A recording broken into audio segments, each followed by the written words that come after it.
There are 10 keys to creating and living your legacy.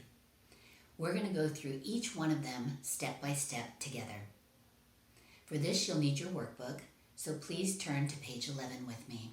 And we'll start with key number 1, which is trust.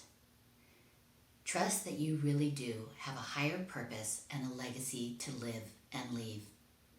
Oprah Winfrey once said, "All my life I have always known I was born to greatness." And I agree with that. I really believe that each of us was born with the seed of greatness. The other points of trust are to take a leap of faith, ask for help, and look within for the answers. Everything you need, you already have. I would encourage you to take a look through some of your journals, maybe some of your notes that you've made throughout your earlier life or even this morning, to see if there are patterns that emerge for things that will help you with what your legacy is.